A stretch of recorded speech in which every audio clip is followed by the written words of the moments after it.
ఇప్పుడే జీ5 app download చేయండి. చూడండి మీ ఫేవరెట్ టీవీ షోస్ ఎప్పుడైనా ఎక్కడైనా. నాన్న, వాళ్ళేం బలవంతంగా తీసుకెళ్ళలేదు నాన్న. మరి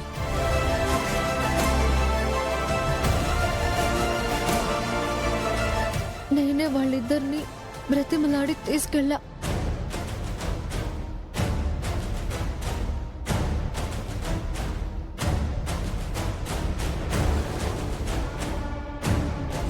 నీకంత కర్మేం పట్టిందే?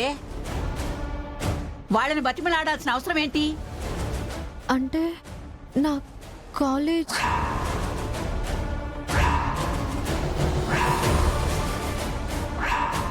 ఫ్రెండ్కి యాక్సిడెంట్ అయి చావు బ్రతుకుల మధ్య ఉంటే వెళ్ళి చూసొద్దామని వీళ్ళను తీసుకువెళ్ళాను నాన్న.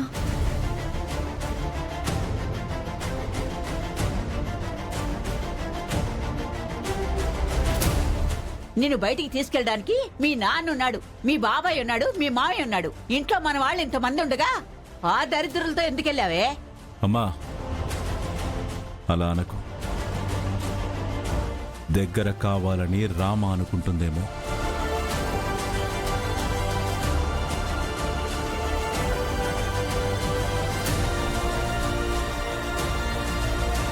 అమ్మ మీద మమకారం చావకపోయి ఉంటే నువ్వు కూడా గీత దాటి అవతలికి వెళ్ళిపోవచ్చు రామా.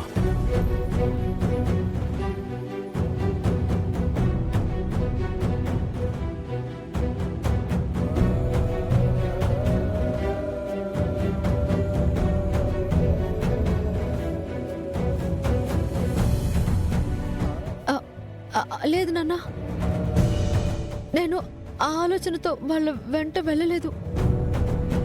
అనాలోచితంగా తొందరపడి వెళ్ళి తప్పు చేశాను నాన్న.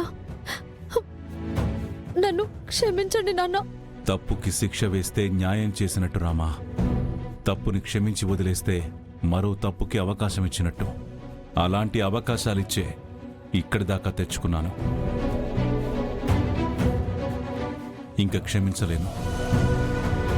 దీనికి శిక్ష అనుభవించాల్సిందే.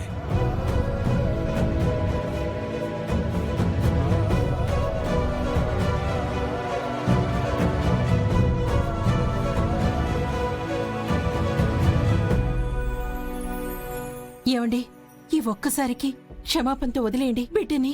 అమ్మా,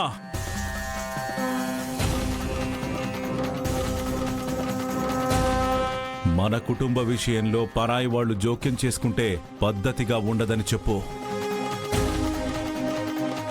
ఆ పద్ధతి తెలియకే కదా తల దూరుస్తుంది. వింటున్నావుగా నా కొడుకు చెప్తుంది? ఇప్పటికైనా మా ఇంటి విషయాల్లో తల దూర్చకు. కావాలంటే ఉందిగా నీ చెల్లెలి కూతురు. ఆ చెల్లెలి కూతురికి వేలు పెట్టి చూపించి కాస్త పద్ధతి నేర్పించు. మా పిల్లతో కలవద్దని. రామా, నాన్న, నా మాట మీరి వాళ్లతో కలిసినందుకు, వాళ్లతో మాట్లాడినందుకు నువ్వు ఒక్కరోజు మొత్తం భోజనం ముట్టకూడదు.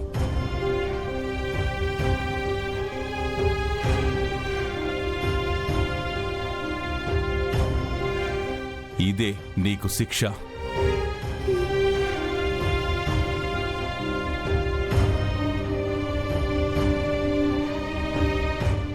జీ5 యాప్ డౌన్లోడ్ చేసి అన్ని ఎపిసోడ్స్ పూర్తి ఉచితంగా చూడండి.